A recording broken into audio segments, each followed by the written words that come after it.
Spencer Welch de IHS Markit me rejoint aujourd'hui pour parler des moments des prix du pétrole, des projets de l'OPEP pour l'avenir et de l'industrie pétrolière américaine.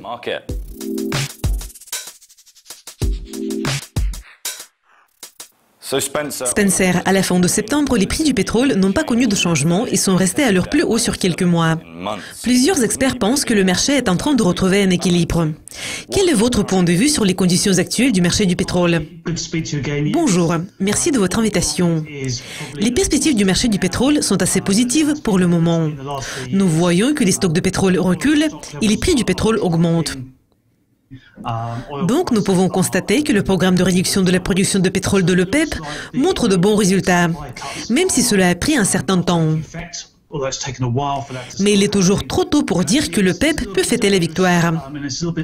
Les perspectives du marché du pétrole sont toujours assez positives au troisième trimestre, où nous observons la demande la plus forte et où les stocks reculent. Mais en hiver, dans l'hémisphère nord, la demande a tendance à reculer.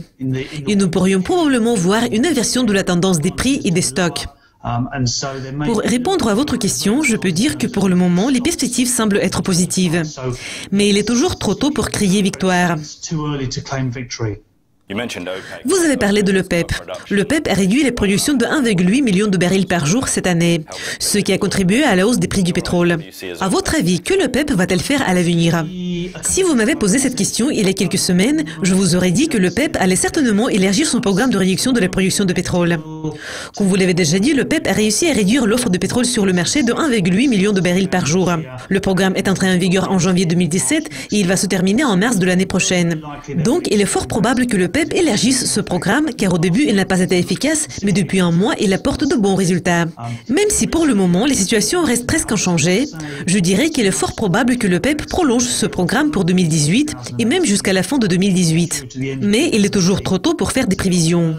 L'OPEP pense probablement qu'elle a toujours un peu de temps pour réfléchir.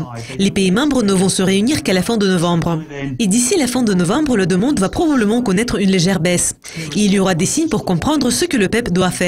Les pays membres de l'OPEP vont voir s'ils devront élargir leur programme de réduction de la production de pétrole ou s'ils doivent changer de politique. Mais évidemment, l'OPEP ne va pas terminer brusquement le programme, car si elle le fait, 1,8 million de barils de pétrole par jour se retrouvent à nouveau sur le marché. Donc, même si l'OPEP décide de terminer son programme de réduction de la production de pétrole, elle va essayer de trouver des moyens pour atténuer l'impact du retour du pétrole sur le marché, ce qui ne sera pas facile. À mon avis, le scénario le plus probable est l'élargissement du programme actuel. Et passons à l'industrie du pétrole des États-Unis. Les productions de pétrole brut va probablement atteindre 10 millions de barils par jour d'ici la fin de cette année. La hausse de la production semble se ralentir pour le moment, ce qui est un facteur positif pour l'OPEP. Quelles sont vos prévisions sur la production de pétrole brut aux États-Unis? Oui, vous avez raison. Le ralentissement de la hausse de la production de pétrole aux États-Unis représente un facteur positif pour l'OPEP. Les productions de pétrole ayant atteint des niveaux bas de 1,6 million de barils par jour l'année dernière a rapidement bondi. Le nombre de plateformes de forage augmente. Il a déjà doublé pour atteindre le niveau de 700.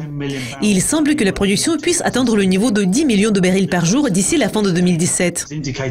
Les données les plus récentes montrent que la production de pétrole recule aux États-Unis. Le nombre de plateformes de forage connaît une légère baisse et le rythme de la production ne pourra évidemment pas rester à un niveau élevé de 10 millions de barils par jour. Nous prévoyons que la production va s'établir au niveau de 9,6 millions de barils par jour d'ici la fin de l'année. Et ce sera une hausse de 1 million de barils par jour par rapport au niveau enregistré l'année dernière. Le ralentissement de la hausse de la production de pétrole aux États-Unis est un facteur positif pour l'OPEP et pour le marché. Cependant, il ne faut pas oublier que la production américaine réagit rapidement au mouvement des prix du pétrole.